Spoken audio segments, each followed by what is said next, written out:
The auto racing community is saddened tonight by the death of stock car driver Clifford Allison. It's to his memory that we dedicate tonight's program.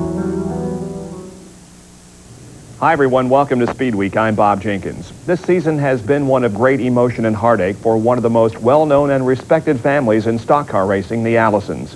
On Thursday, another tragedy struck when 27-year-old Clifford, the youngest son of Bobby and brother of Davy, was killed in an accident while practicing for the Detroit Gasket 200 Busch Grand National race at Michigan International Speedway. Here's Benny Parsons. Bob, I don't know of any family that's gone through more in such a short period of time than the Allison. Losing Pop, Bobby's father, after a long battle with cancer in April. Then the series of accidents and illness that Davy has encountered. And now this. At age 27, Clifford had been competing in both ARCA and the Busch Grand National Series this season. We saw him on ESPN at Pocono in June, finish an impressive second in the ARCA 200. His racing future was looking very bright. We have a wonderful sport that we're involved with, great people, basically one big family. We see each other at least 30 times a year here, and everybody gets decently close, and when something happens, it affects everyone. And I think that maybe people feel like that we as race drivers sometimes are a little bit cold in that we just get back in our race cars and go on and drive some more after something like this terrible has happened. But believe me, we all feel deep inside what the Allison family is going through right now. On Thursday, Clifford was practicing with the Busch Series cars when he crashed between turn 3 and 4. He died en route to the W.A. Foote Memorial Hospital in Jackson, with his cause of death described as severe trauma. The mood was certainly somber as the Busch Series raced earlier today in the Detroit Gasket 200. Jerry Punch has the story for us. Thanks, Benny. With a huge crowd on hand and a cool afternoon, pole sitter Jeff Gordon got the jump on the field and led the first 9 laps. It was Jeff's 8th pole of 92.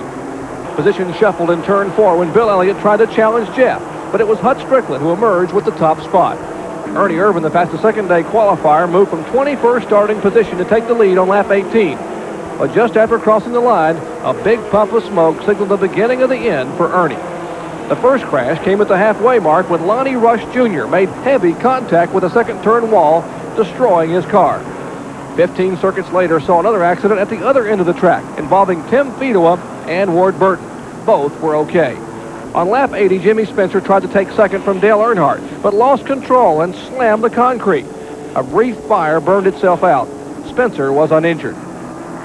Gordon was also involved in the accident, and his hopes of winning a third event this year were over.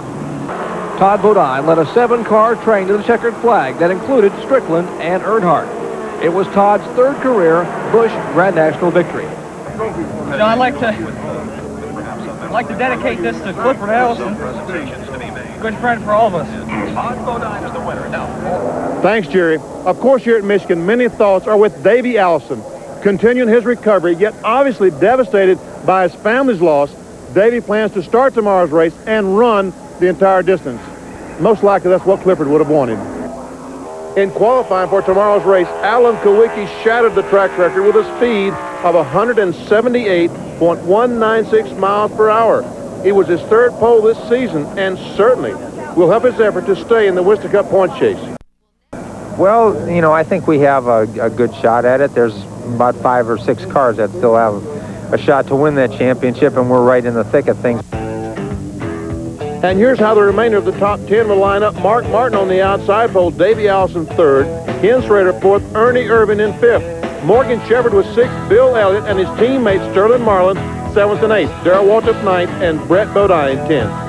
Bob, I'll see you tomorrow for the Champion Spark Plug 400. Thanks, Benny, and our live coverage will begin at 12:30 Eastern Time tomorrow afternoon. Oldsmobile redefines quality. Here's proof. Call 1-800-THE-TEST to get independent test results from a 100,000-mile real-world test of the new Oldsmobile Achieva against Honda Accord and Toyota Camry. Learn how Achieva outperformed Accord and Camry in total cost, which includes maintenance, repair, and operating costs. You'll even get a free video documenting the test. Achieva, quality redefined, from the company that went far enough to prove it. Oldsmobile, the power of intelligent engineering. I drive a race car for a living. I depend on the parts and pieces in my car. And I feel so confident knowing that Pennzoil is protecting the moving parts inside of my engine. Pennzoil's quality and protection give me the confidence I need to do my job without second thought. The protection that Pennzoil offers this race team makes us feel great. That's why I have the confidence to use it on the street and in my race car. I recommend Pennzoil to everybody. Pennzoil, performance, protection, quality. Around 1900, GMC Truck built America's first gasoline-powered truck and went on to make trucks our only business.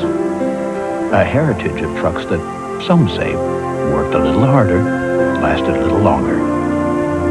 And that's still true today in a truck that gives you the most standard payload and the strongest resale of any full-size pickup. Sierra, from GMC Truck, more proof of the strength of experience. Speedweek's ground transportation arranged through General Rent-A-Car, where you can now earn a $50 U.S. savings bond with just 4 rentals of a quality Chrysler compact or larger car. Saturday Night Thunder has followed the progress of the USAC Sprints and Midgets this year, and there's been quite a bit of action in both divisions this past week as we prepare for the final Saturday Night Thunder telecast of the season. We call upon Gary Lee and Larry Rice for a report. That's right, Bob. And also on this evening's card, the Race of Champions. 10 drivers for 10 laps for $10,000. These guys have set quick time at Raceway Park, won features, or they're high up in the point standings. And with a lineup like that, it should make for great competition. Plus, we have that 30-lap USAC Midget main event. And Larry Rice, the winner there, could go a long way in determining who takes the overall title. Yes, Kenny Irwin has led the point standings all year long. Danny Drinan has been closing in on him and finally took the lead at Pueblo, Colorado a couple of weeks ago. With Kokomo's race being rained out last Wednesday and being rescheduled for next week, it makes added importance to this race tonight. Well, tonight we call it the Pavement Nationals, but last weekend we had the Belleville Nationals at Belleville, Kansas. Like Claremont and Knoxville, the Belleville High Banks are also in a small town. The track was built back in 1911, and in 1934 the famous High Banks were added. Drivers back then proved that auto racing was a sport, and that stick and ball stuff, just a game. Today it said Belleville is the Indy 500 of midget racing. What began as a challenge race in 1977 has turned into a yearly carnival and a who's who in midget racing. Former winners include Johnny Parsons in '83, Jeff Gordon in '90, Jack Hewitt in '91, and two-time winners Stan Fox and Sleepy Tripp. Before the A main, the 40-car field lined up 4 abreast to salute Bob Shoup, who was killed Friday night in a preliminary race. Once the race got underway, Leland McSpadden took the lead and dominated the rest of the way. The race went accident-free until lap 33, when Eric Wilkins lost control, hit a rut, and flipped several times. Eric escaped injury. The race, though, was red flagged. And here's this week's winning point. Prior to the Wilkins crash, McSpadden tapped the outside wall, causing him to have an apparent tire problem, allowing Richard Griffin to close in. But on the red flag, McSpadden was able to change tires and go on to win his first Belleville Nationals. After his win, McSpadden dedicated his victory to the memory of Bob Shoup. Well, some of the drivers that we know from the Thunder Series had some wild rides last weekend. The first was Tony Stewart, who got caught up in this mess in Salem, Indiana last Sunday when Mike Blake got loose and Blake and Steve Butler made contact. Stewart had no place to go but over the wall and through the trees. He was shaken, but not seriously injured. I really didn't know that I was over the fence yet. I knew I was going up, and when I scared me the worst was worrying about a tree limb getting in and get upside my head or something. How's the body? My lower left leg's pretty sore right now. It's starting to swell up, but other than that, I'm not feeling too bad. I got a little bit of a head rush right now. After that interview, Tony said he wanted to race, so he put his driving suit back on, climbed into Bruce Field's sprint car, started dead last, 20th, went the distance, and finished 9th. I tip my hat to the youngster from Columbus, Indiana. I've never seen anybody do that on the banks before. Never. But the night before at Lawrenceburg, Indiana, Jim Keeker wasn't quite so lucky in a sprint car race. He lost control at the start of the event and flipped out of the ballpark. Keeker suffered a fractured left wrist and a puncture wound in his left ankle. Although Keeker was released from Indianapolis Methodist Hospital last Thursday, he may be sidelined for up to 8 weeks. Well, we invite you to join us for all the thunder, the final thunder of this season from Indianapolis Raceway Park to Pavement National tonight at 9 o'clock Eastern Time, right here on ESPN. Thanks, guys, and as we go to break, relive with us some of the great action and memorable moments from Saturday Night Thunder 1992.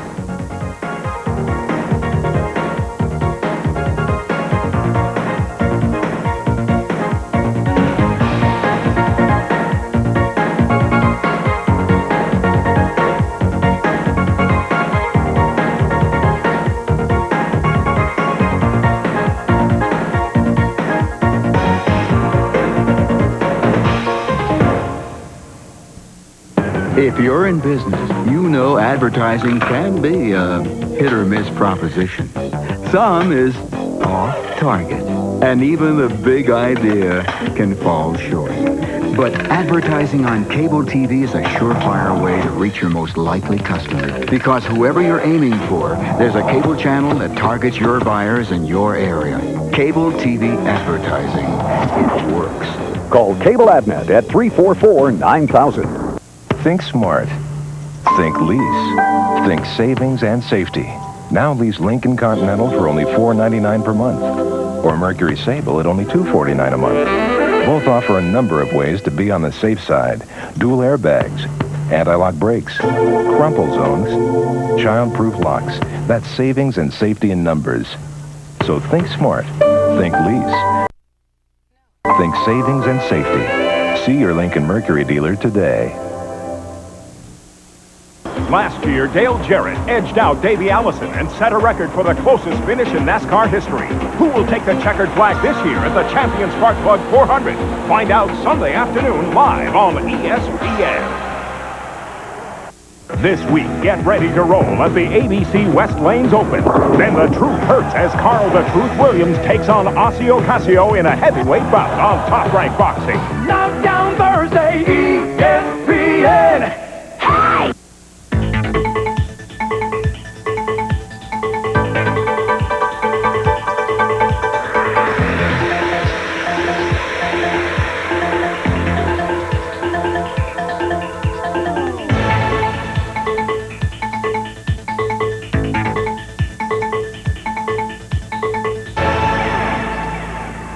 Welcome back to Speedweek. Although I'm a big sprint car fan, I had never attended the Knoxville Nationals. So earlier this week, I headed for the small town southeast of Des Moines to check out the first 2 nights of action. Iowa. I always thought Iowa was flat. The area around Knoxville is rolling, but there are a lot of cornfields. On the north edge of the small town are the Marion County Fairgrounds and the famous half-mile racetrack with over 12,000 permanent seats. But if you come here without a ticket, you can expect to pay a little extra. Got 2 good ones. The Knoxville Nationals have been attracting sprint car fans from all over the country since 1961. There was a promoter around in those days named Marion Robinson, a great guy who thought it was worth a shot. And he talked the fair board into a $5,000 purse and a Nationals. I think they had like 60-something cars that first year. And it went great, had a good crowd, and it's just been growing ever since. Grown to the point of attracting 180 of the best drivers from the U.S. and 3 foreign countries, both men and women. But the odds-on favorites were familiar names in this sport. Steve Kinzer, who's won the Nationals 7 times, and Sammy Swindell, who's been coming here 19 years more than any other driver, but has only won once. Goes back a long ways. I broke my back here once, and we raced and run 5th. With that, I didn't feel very good, but we still managed to run 5th. And we've had some problems with some gaskets leaking, and I couldn't see. It was real close in. We've had rocks, break a spark plug, and we still finished in the top 4 or 5. But the car wasn't 100%. I want to win this race probably.